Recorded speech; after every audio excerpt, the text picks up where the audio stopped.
আসসালামু আলাইকুম। কেমন আছেন সবাই? আমি সবসময়তেই হাদির হত্যার বিচার নিয়ে কথা বলে আসছি। একই কথা বারবারই ঘুরে ফিরে বলবো এবং আমি দেখতেও পাচ্ছি যে হাদির হত্যার বিচার নিয়ে এবং ভারতের আধিপত্যবাদের বিরুদ্ধে যখনই কথা বলতেছি, যতই পোস্ট করতেছি, যত কিছুই করতেছি, আল্টিমেটলি ওগুলো রিচ হচ্ছে না। তো এই যে ফেসবুকে যে আপনারা দেখেন যে বিভিন্ন পেজ থেকে, বিভিন্ন গ্রুপ থেকে যে বলতেছে যে রিচ হচ্ছে না, রিচ কমায় দেওয়া হচ্ছে, এটা আসলেই সত্য কথা। তো যাই হোক, আলটিমেটলি যদি একজন মানুষের কাছেও পৌঁছায় এই ভয়েসটা, একজন মানুষও যদি এটা শুনে যদি মনে করে যে না এটা আসলেই উচিত, তাহলে ওইটাই আমার সার্থকতা। তো যেটা হচ্ছে যে হাদির হত্যার বিচারটা এই মুহূর্তে বাংলাদেশে, এই মুহূর্তে হাদির হত্যার সুষ্ঠু বিচারটা হওয়া খুবই জরুরি, যেটা আগেও বলে আসছি। এবং হাদির হত্যার বিচার মানেই বাংলাদেশে ইনসাফ কায়েম হবে। হাদির হত্যার বিচার মানেই বাংলাদেশে সুষ্ঠু এবং একটা স্বাধীন বিচার ব্যবস্থা এস্টাবলিশ হবে। এবং হাদির হত্যার সুষ্ঠু বিচার মানেই বাংলাদেশে ভারতের আধিপত্যবাদের পতন হবে। এটা এই জন্য হবে, হাদি যেইভাবে ভারতের আধিপত্যবাদের বিরুদ্ধে কথা বলতো এবং বাংলাদেশে যেই একটা বাজে একটা রাজনৈতিক পরিবেশ ছিল, যে ক্ষমতার দাপটের যেই একটা রাজনীতির যে ব্যাপারটা ছিল, এটার এগেনস্টে সে সুন্দর একটা রাজনৈতিক ধারা তৈরি করার একটা চেষ্টা করছিল। তো এটার জন্য মানুষ ওকে সমর্থনও করছে।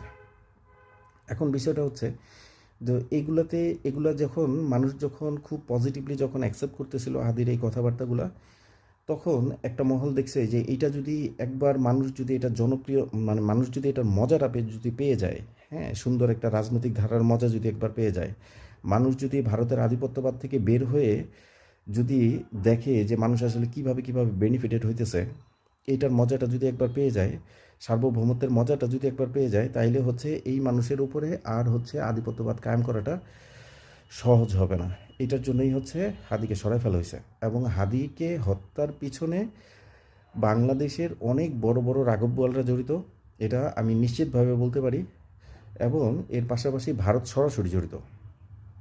তো হাদির হত্যার সুষ্ঠু বিচার যদি হয়, তাহলে যেটা হবে যে অনেক বড় বড় রাঘব বোয়ালকে দড়ি বাইধা কাঠগড়ায় দাঁড় করাইতে হবে, মানে ইয়াতে কোর্টে আইনের আওতায় আনতে হবে এবং ভারতের বিরুদ্ধে ব্যবস্থা নেওয়া যাবে।